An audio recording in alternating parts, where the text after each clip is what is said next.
Welcome to Across the Goal Line. I am Luke Godissart. This is a sports podcast brought to you by diehard fans. Hope everybody's doing well this evening. On today's episode, in today's video, we're going to give a recap of the week three of the college football season, and then give my week 4 predictions. But first, if you haven't already, check out Across the Goal Line on all social media: Facebook, Twitter, Instagram, YouTube. It's obviously how you are listening to us at the moment. You can also follow me on both Twitter and Instagram. Links are in the comments below, in the description below, excuse me, not the comments. If you wish to comment, tell me what you think about this video and any previous videos. Be sure to do so. Again, I'm going to go through my week three recap, and then not my week 3 recap.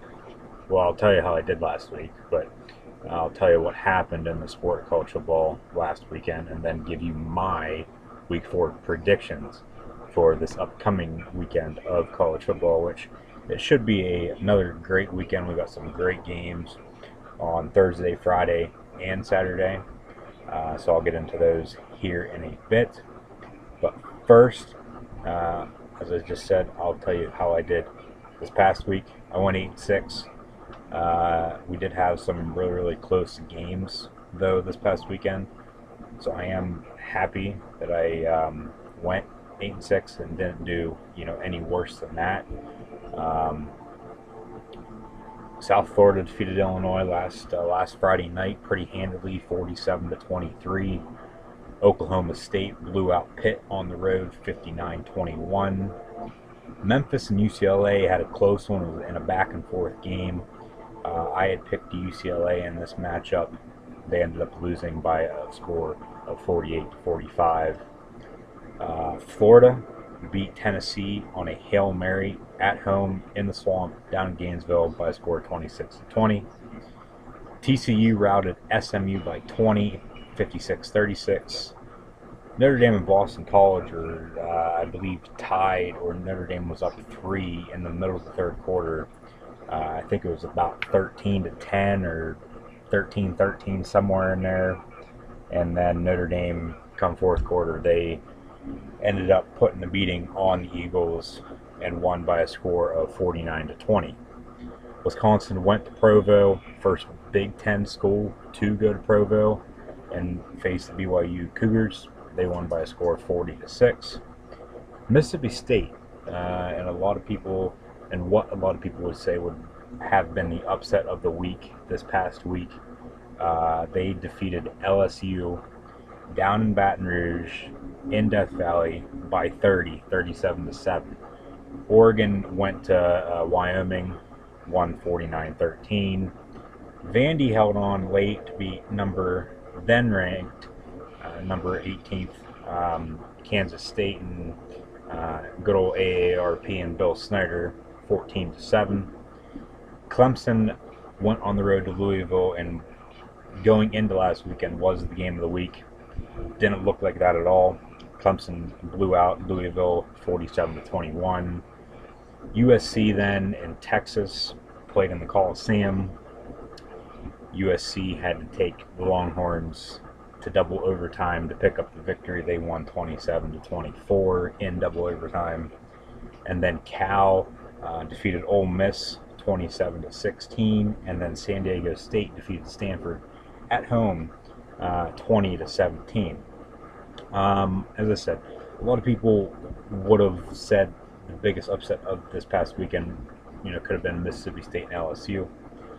Northern Illinois went to Lincoln and defeated Nebraska.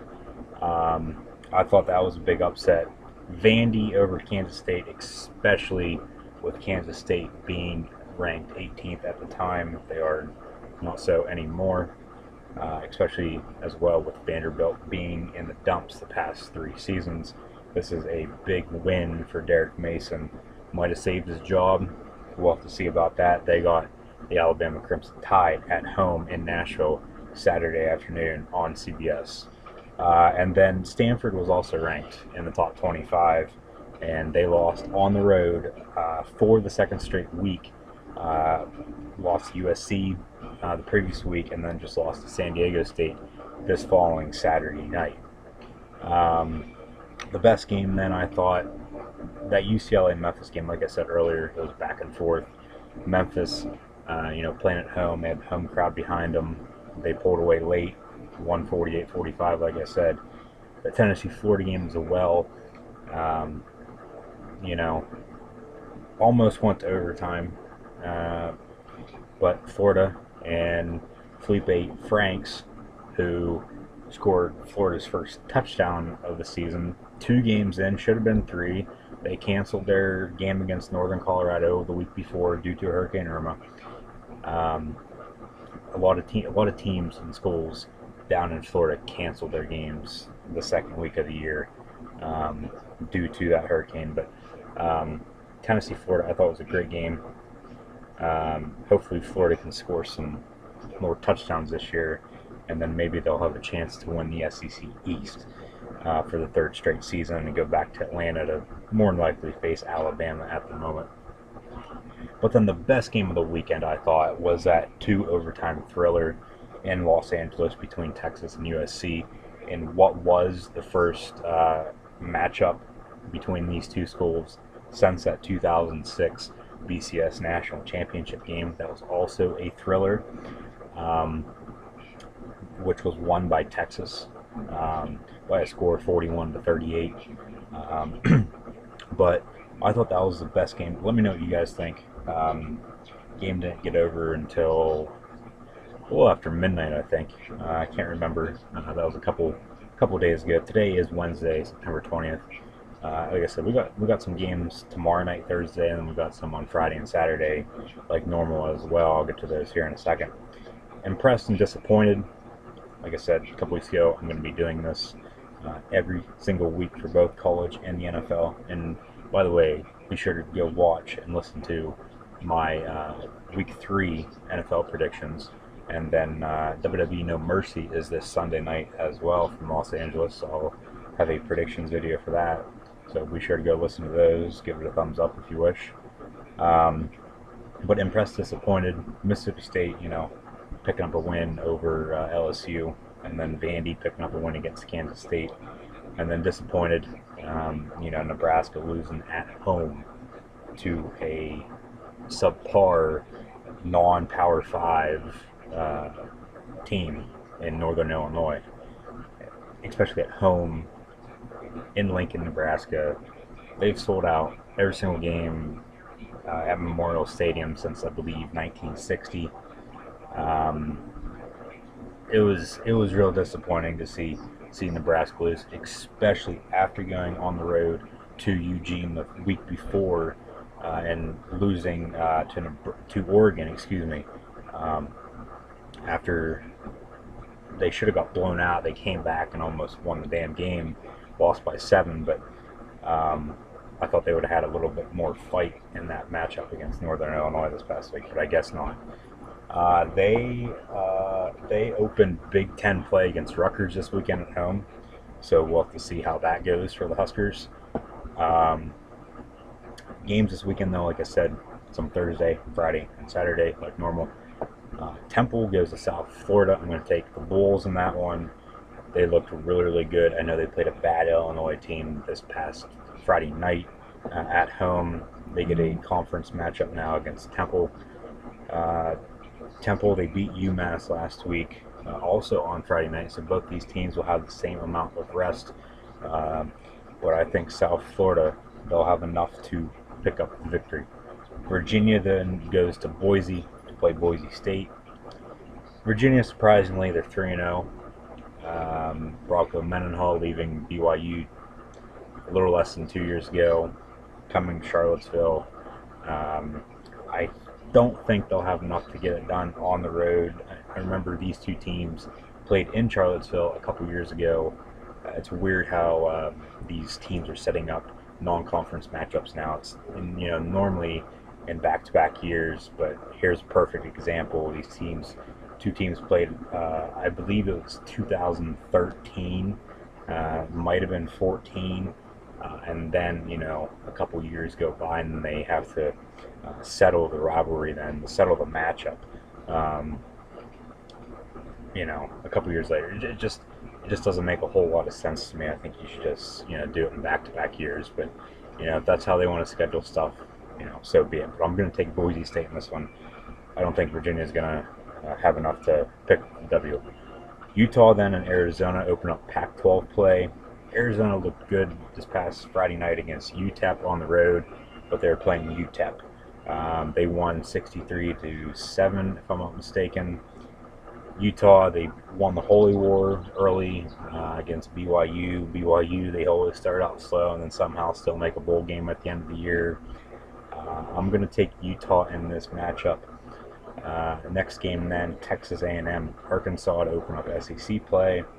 A lot of teams are opening up their conference play this weekend due to it being the next to last weekend in September. The 30th is on a Saturday this year, so that's why it's the next to last weekend. A&M and Arkansas, I'm going to take Arkansas at home in Fayetteville.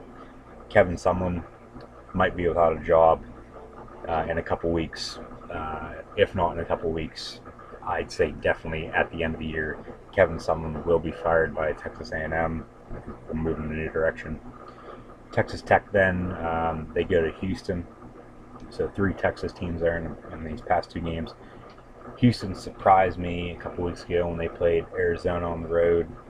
Thought Arizona would have won that game, but Houston, with Harvey hitting them. I think every single sports team in that city's, dedicating their seasons to the whole city. But I think Houston, they'll have enough to pick up the win against Texas Tech. Really haven't seen Texas Tech a whole lot this year.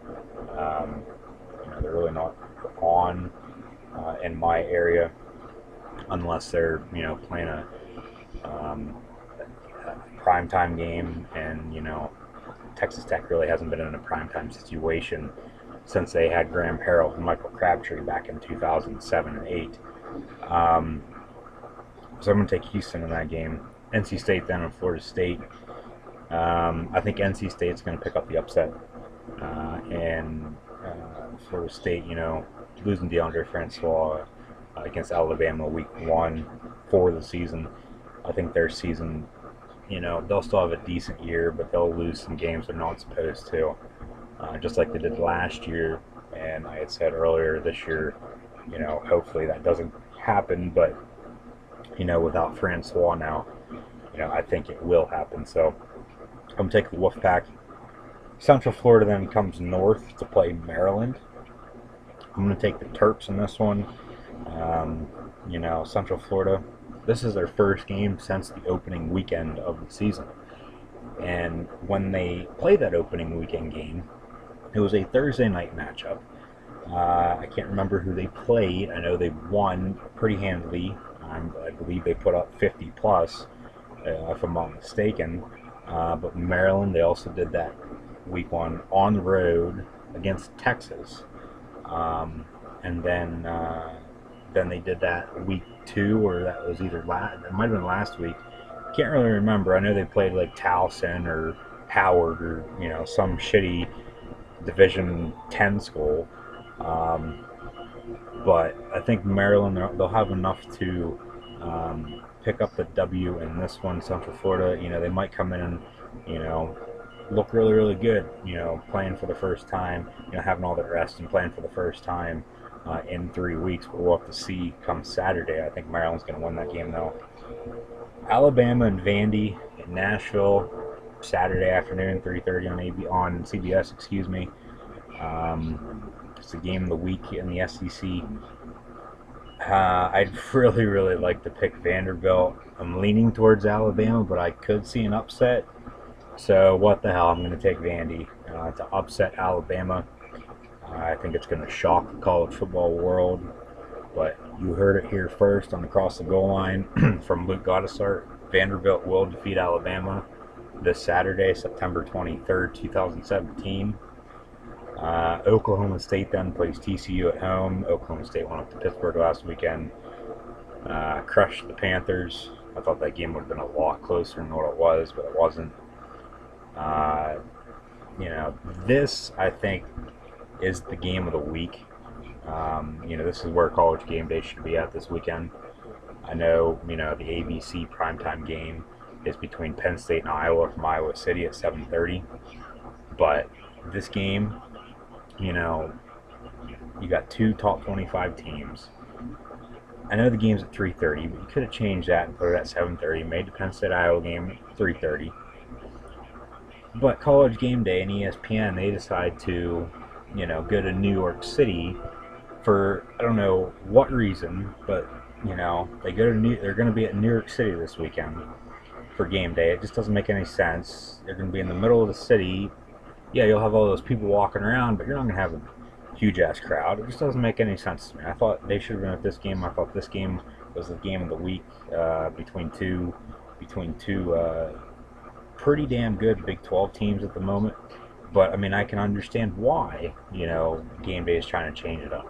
They've never been to New York City before on a college football Saturday.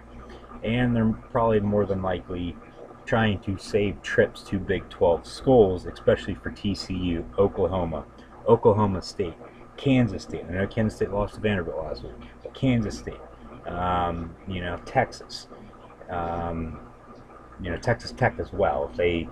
If they decide to make a run, they're trying to save trips until they have to go there, until the games actually mean something late in the season, because we're only in the third weekend of the college football season. So, it is what it is, but I'm taking Oklahoma State in this game. USC then goes to Cal. I got to take the Trojans. I think another upset would be this next game between Michigan and Purdue. I think Purdue and the Boilermakers, I think they'll pick up the win at home. They really haven't had a big win in a number of years. I think Jeff Brom, and I said it a couple weeks ago, I think Purdue's the dark horse in the Big Ten West. You can go check that out too. It's either in week 1 or week 2 predictions for college football. Shouldn't be that hard to find. But I think it might even be in the preview. I can't even remember. But I think Purdue, like I said, dark horse in Big Ten West. Jeff Brom, he's done one hell of a job so far. They almost defeated Louisville in his first game as head coach for Purdue. And reigning Heisman Trophy winner Lamar Jackson, who is still lighting it up, and he threw for over 350 yards and 3 touchdowns this past weekend in a blowout loss to Clemson at home. He should still be in the running for the Heisman Trophy.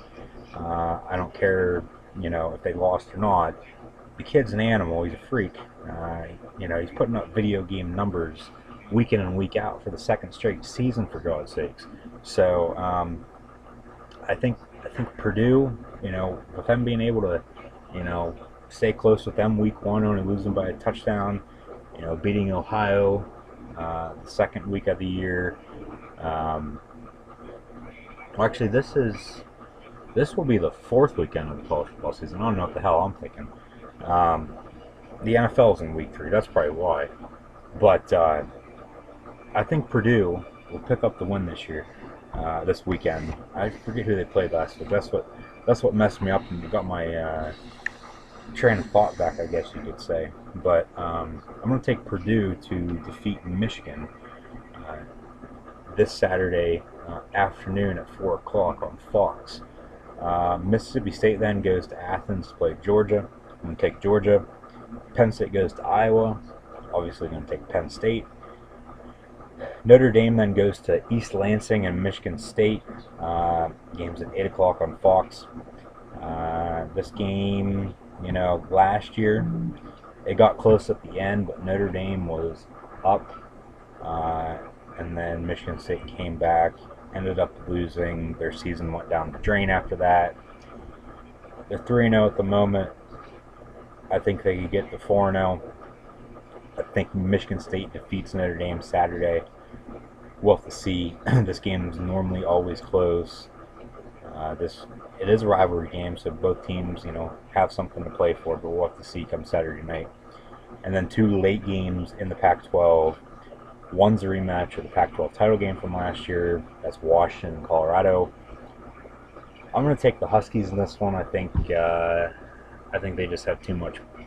They're too powerful for Colorado and the Buffs. And then UCLA and Stanford.